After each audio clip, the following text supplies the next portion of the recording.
Welcome everyone to the Thunder Buddies podcast, your source for all things Thunder basketball, courtesy of the Oklahoman. My name is Justin Martinez, and today I have no buddies. That's right, it is just me going solo here. No Joe Masato, as he is busy covering some college football. Same for our other columnist, Jenny Carlson. So I figured I will go ahead and fire up a solo pod because there's just too much going on in the world of Thunder basketball. In today's episode, we're going to be talking about OKC's most recent game against the Phoenix Suns. We'll talk about the season debut of Jalen J-Dub Williams. We'll give injury updates on guys like Isaiah Hartenstein, AJ Mitchell, and Aaron Wiggins. And then we'll also get into the finalized NBA Cup 8-team tournament bracket and also OKC's upcoming two-game road trip, starting with the game against Portland, which is where I'm at right now, here at the hotel, getting ready for tomorrow's game or today's game whenever this is running. I think it'll be today's game.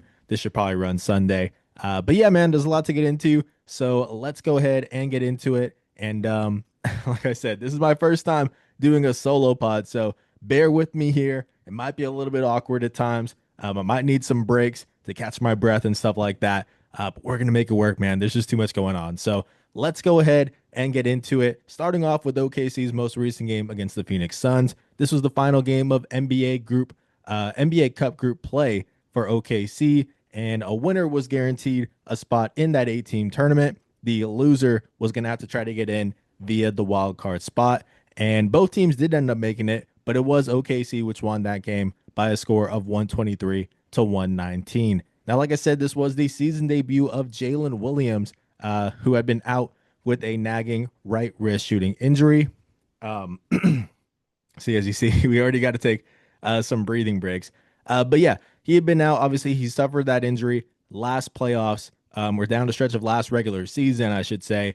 Torn ligament, ended up playing through it during OKC's championship run, got surgery in the offseason, and then at the end of October, was nearing a return, but had to get a follow-up procedure to remove a screw that was causing irritation in that late stage of his return to play process. So ended up missing OKC's first 19 games, but he was back on what day of the week was that? On Friday for this big game against Phoenix. A look at J-Dub stats. He finished with 11 points, 8 assists, 4 rebounds, and 1 turnover on 3 for 12 shooting from the field, 1 for 1 from deep. Obviously, the shot is still a work in progress. There's going to be some rust. This is a guy who, again, was not able to really use his dominant hand, his shooting hand, for about 5 months.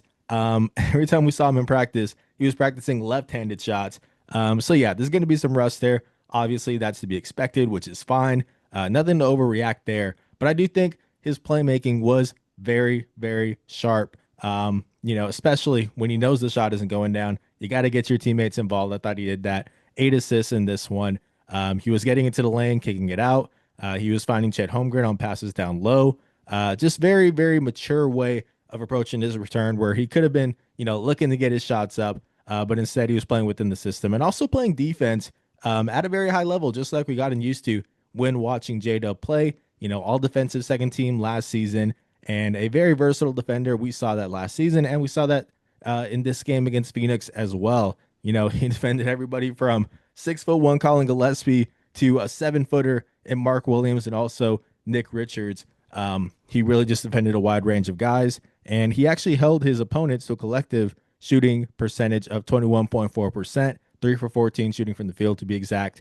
So yeah, passing defense was already there for J-Dub. The shot is obviously going to have to come along now. OKC, even though it got J-Dub back, was not at full strength for this game. Isaiah Hartenstein was a late scratch due to right ankle soreness is what they called it at the time. But we've since gotten an update there as I catch my breath again. We since have gotten an update, and he actually did sustain a right soleus. How do you pronounce that? Soleus. It's a calf strain. And he will be reevaluated in 10 to 14 days, which is around December 9th to the 13th. Now, Hardenstein has had this injury before, actually last season, just on the left side. He had a left soleus strain, and he missed 5 games over the course of 11 days in that one. That was mid to late January. So that's around like what you could expect for this injury, as I would expect it to be around that range. And that's going to put him right around when the NBA Cup starts back up. Like we said, OKC did advance, and it's going to face Phoenix. It's going to host Phoenix in the quarterfinals on December 10th.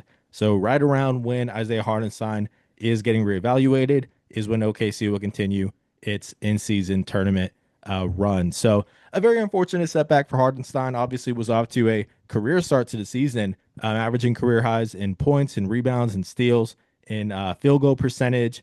I thought really was developing a good relationship, a good chemistry with his fellow 7-footer Chet Holmgren. That double big lineup was looking good. So that's obviously going to take a step backwards. And then also AJ Mitchell was a early exit in that game. He exited the game late in the first quarter with a left knee contusion. But fortunately, he is not on the injury report moving forward, so he is healthy, good to go. But when it came to that game against Phoenix, it was unfortunate because those were like the two guys that I really wanted to see J-Dub play alongside. The big question mark was once J-Dub comes back, what does the starting lineup look like? Entering the season, there were some people who said the double big lineup is the way to go. With Shea, you've got Lou Dort, you've got J-Dub, you've got Chet, and then you got Isaiah Hartenstein. And then there were people who said, let's just go with Chet at the 5, have Isaiah Hartenstein come off the bench, and now we can go 5 out. We'll have Shea, Kaysen Wallace, Lou Dort, Dub, and Chet. So I was wondering what that was going to look like, but obviously it was an easy decision against Phoenix because Hartenstein was not playing. So Chet did move over to the 5, and we did see the effects of that added floor spacing. Look at the starting 5 for OKC. It was that one that we just listed. They were knocking down their shots, man. They went 9 for 18 from deep, 50%. And then the whole team also went 15 for 32, 47%. I'm not going to act like that's obviously just because Isaiah Hartenstein wasn't in the game, but I will say that, that added spacing is a real thing. Kaysen Wallace has been knocking down the shot this season, especially from the corner. And when you put him into that starting lineup, he's also a good cutter. He's a threat in transition. Like, he's another really good perimeter defender. I think it unlocks a new part of Chet's game as well when he's able to be at the 5. So I do think there are some pros to that. And I'm interested to see once Hardenstein is available, what that's going to look like. I think it is going to be a situational type of thing, just depending on what the matchup looks like. Sometimes Isaiah Hardenstein comes off the bench. Sometimes Kaysen Wallace does. We'll just see what that looks like. But we're obviously going to have to wait a little bit. And then also, another thing that I wanted to see, or another person I wanted to see J-Dub play with was AJ Mitchell, because AJ Mitchell has been doing such a good job running that second unit. J-Dub has obviously been the guy who does that, starting that second quarter. Shai Gilgeous-Alexander gets his break, and then it's J-Dub running with the second unit. That two-man game with Hardenstein is obviously very effective, but AJ Mitchell has been holding the fort down and then some, honestly. Like, he's been playing really well this season. I wanted to see what he looked like alongside Dub, specifically when Shai isn't on the floor. And we weren't able to see that really much against Phoenix. AJ only played 5 minutes. But like I said, he's not on the injury report moving forward. So we will get to see that, which is exciting. Let's go ahead and take a look now at the NBA Cup bracket. Or actually, no, let's talk about one more injury update, which is a big one. I shouldn't forget about this. Aaron Wiggins is available to make his return. That's right. He missed the last 11 games due to a left adductor strain, and he is no longer on the injury report. So he's available to play against Portland. That's obviously, like I said, that's where I'm at right now. OKC is going to play Portland at 5 o'clock Central Time on Sunday, which I think is today as this is coming out. 3 o'clock my time, which I'm super excited for, by the way, because that 8:30 game for Phoenix was brutal, bro. We had that 8:30 game, probably finished talking to players at like midnight, got home, finished doing packing, writing articles, doing all that stuff by like maybe 5, 6 a.m. and then was out to the airport by like 8 a.m. So very brutal. This is going to be a lot easier on me. A 3 o'clock game, I will take that. But yeah, we'll talk about more about that matchup here in a second. But the big thing is Aaron Wiggins is available now, and that is another scoring threat for OKC, which is nice. Obviously they're losing Isaiah Hartenstein, so they're bringing someone back in. Obviously Dub is back in. AJ Mitchell will be back.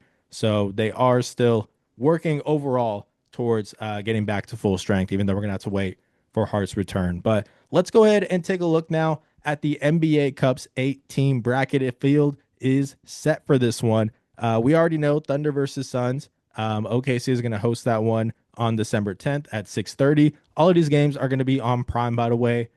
So that's just going to go without saying. Also in the Western Conference, it is the Los Angeles Lakers versus the San Antonio Spurs on December 10th at 9 p.m. And then in the Eastern Conference, we got the Orlando Magic versus the Miami Heat on December 9th at 5 p.m. and the Toronto Raptors versus the New York Knicks on December 9th. Now, I want to say I really did want to come on here and do like a full round by round prediction of the entire NBA Cup, but I can't really do that because there's some injuries for some guys on these teams, some very important guys, and I'm not sure if they're going to be playing or not. So I think what we're going to do is in this episode, I'm just going to give kind of a brief overlook at the field, and then once we get closer to the NBA Cup, hopefully once we have like Joe back on here as well, someone who I can bounce thoughts off of and stuff. We'll actually give our real predictions for every single round once we have a better idea of who's going to be playing. So yeah, we're still going to get into just a look at these matchups here very briefly. Starting off with the Thunder and Suns, the main objective for OKC obviously is to contain Devin Booker. Dylan Brooks deserves a lot of credit. Colin Gillespie has been playing very well too. But you're okay if those guys are the ones who beat you. You can kind of live with that. Devin Booker, not so much. This is a guy who scored 70 plus points in a game before. Obviously, OKC has to prioritize containing him. And it has a guy who does that very well in Lou Dort. A look at these stats here. Lou Dort versus Devin Booker over the years. Dort has faced Booker 13 times since he joined OKC as a rookie in 2019. And during that stretch, Dort has held Booker to 5 for 29 shooting from the field. 5 for 29 shooting from the field. I said that correctly there. 17.2%. And then also 4 for 20 from deep, which is only 20% in 44 minutes and 12 seconds. So, yeah, he has had his number. Obviously, Dort is somebody who just fights off screen so well. You can't really seem to shake him. He's someone who gets all up in your airspace, which, with Devin Booker, if you give him any breathing room, he's going to knock down the shot. So I just feel like that is as good of a matchup as you could really have for Devin Booker. Lou Dort, we already know he's obviously an elite defender. And specifically with this matchup, he really seems to have Booker's number. So that's going to be a big thing for OKC. And then also, you can't get beat on the boards like you did in this most recent game. I've got the numbers here. Obviously, no Isaiah Hartenstein, so that did hurt. Phoenix has some 7-footers in Nick Richards and Mark Williams, and they did out rebound OKC 51-37, including 13 offensive rebounds compared to the Thunder's 3. So that cannot happen again. Obviously, if that does happen, then Phoenix is going to have a pretty good shot here. They're a very scrappy team. If you give them any extra possessions, any reason to build some momentum there, they can get pretty dangerous. So it is going to be tough if Hartenstein is not able to play again. We're not too sure how it's going to work out in terms of the timeline, but it's going to be a group effort to keep Phoenix off the boards. Let's take a look at some of these other matchups here. Take another breathing break. Man, I don't know how people talk for this long. Like I would have just thrown it to Joe for a little bit. He would go and then I would go. It's so much easier that way. But again, I get it. We're spread pretty thin. We got some college football stuff going on, and man, I just couldn't wait. I had to do a solo pod. So we're working through this. I appreciate y'all for listening. But let's take a look at the other Western Conference matchup. It's the Los Angeles Lakers versus the San Antonio Spurs. Again, another really big injury here to monitor. Victor Wembanyama, ESPN's Shams Charania reported on November 17th that Wemby is expected to miss multiple weeks with a strained left calf. So will he play in this game? We're not too sure. Same for Stephon Castle as well. Sustained a left hip flexor strain on November 16th, and a clear timeline has not yet been given. So two very important guys who, without knowing their availability, can't really give a score prediction. But I will say, assuming there is full health for both teams, the big battle that I'm watching is the battle down low in the paint. Now, OKC, Los Angeles is a team that likes to put a lot of pressure on the rim. You've got guys like Luka Doncic, Austin Reeves, DeAndre Ayton down low. Obviously, LeBron James is back now. And then they actually rank 7th in the NBA in points in the paint per game at 53.6. But San Antonio is a team that really defends the rim or protects the rim about as well as anyone in the league. Obviously, they got Victor Wembanyama when they are healthy. They rank 3rd in the NBA in fewest points in the paint allowed per game at 41.9. So that's going to be a big thing to monitor. Which team is able to enforce its will down low, I think will be a big deciding factor. But let's move on to the Eastern Conference now with the Orlando Magic versus the Miami Heat. So again, there's going to be a reoccurring theme here. Some big injuries that will really decide, I think, the outcome of these games. Paolo Banchero is someone who has been out since November 14th with a strained groin, and there hasn't really been a clear timeline announced for that. So is he going to be able to play for this game? I'm not too sure, but I really hope he is, because this to me is going to be one of the most interesting matchups outside of Thunder Suns. Like, this is the one that I have my eye on, because Orlando's offense has been pretty good this season, a lot better than it has been in the past. That's for sure. Take a look at this stat here. The last time Orlando had a top 20 offensive rating was in 2011, 2012, guys. We're talking about the Charlotte Bobcats, the New Orleans Hornets, the New Jersey Nets. Like, those teams were still a thing. When Orlando last had not even a good offensive rating, top 20. So just not being bottom 10 was 2011, 2012 with Dwight Howard still on the squad. But this year, as of today, Orlando has the ninth best offensive rating. Franz Wagner is playing very well. You got guys like Jalen Suggs, Anthony Black, who've been playing well when they are healthy. You've got guys like Wendell Carter. Tristan Da Silva is taking a jump. Obviously, Paolo Banchero has been out, but we know what he provides as well. So is the offense legit? That's what I want to know, and that's what we'll find out in this matchup, because Miami has a very legit defense. They are actually second in the NBA in defensive rating, behind only OKC. And Bam Adebayo obviously leads that, a very defensive minded center, very versatile. They've also got guys like Andrew Wiggins, in the mix as well, a nice wing defender. And then you got some scoring as well. Tyler Hero, Norman Powell is playing really well too. So this is a very interesting matchup. How legit is Orlando's offense? We'll find that out in this one. And then the last matchup here in the Eastern Conference is the Toronto Raptors and the New York Knicks. Now, S. Barahini of The Athletic reported on November 26th that RJ Barrett sustained a knee sprain and would be reevaluated in 7 days. So pretty much any day now. He's been a very key player for them, as they've actually had a very surprisingly good season. So yeah, we'll have to see if he's able to suit up. And then on the other side, Shams reported on November 16th that OG Anunoby sustained a left hamstring strain. Whoa, I completely said on that one. OG Anunoby sustained a left hamstring strain, and he's set to be reevaluated in 2 weeks, which is basically any day now at this point. So we'll see what happens there. But assuming full health, the real big thing here is, can New York slow Toronto down in transition? The Raptors are a team, once they get a rebound, they're off and running. You got Emmanuel quickly, Scotty Barnes, RJ Barrett when he's healthy, Brandon Ingram as well, who's playing phenomenally this season. They actually rank first in the NBA in fast break points per game. The Raptors do at 20.2, but the Knicks are very good at slowing teams down. Their transition defense is very good. They rank fifth in the NBA in fewest fast break points allowed per game at 14.1. So what's going to budge there? We will see. But we will also see what happens on OKC's upcoming road trip. Like I mentioned, we are here in Portland right now. OKC at Portland at 5 p.m. on Sunday. A lovely early-ish game, which I will take. OKC, as you guys know, the only team it has lost to this season was Portland, here in Portland, by a score of 121 to 119. Now, OKC didn't have Chet Holmgren in that one. It didn't have Lou Dort either.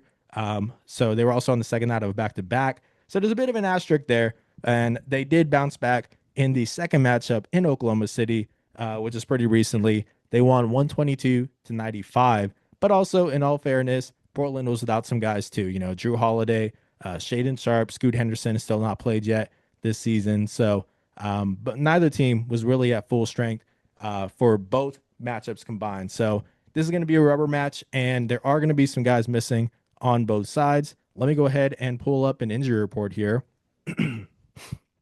as I as I continue to gather my breath, man. This is tough, but I appreciate y'all for listening and following along here. But let's go ahead and get into this injury report. Like we said, Isaiah Hartenstein is out. Thomas Sorber, Nikola Topic, the usual group there. But for Portland, Donovan Clingan is questionable with an illness. That's a big one because obviously without Isaiah Hartenstein, you would think they would really try to enforce their will down low, and not having Donovan Clingan would hurt with that.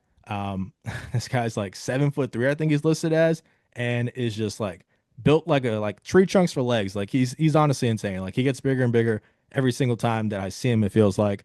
So if he's not available, that would definitely hurt Portland's ability to punish OKC down low, as OKC is going to be forced to go a little bit smaller. Also, Scoot Henderson is out. Drew Holiday continues to be out.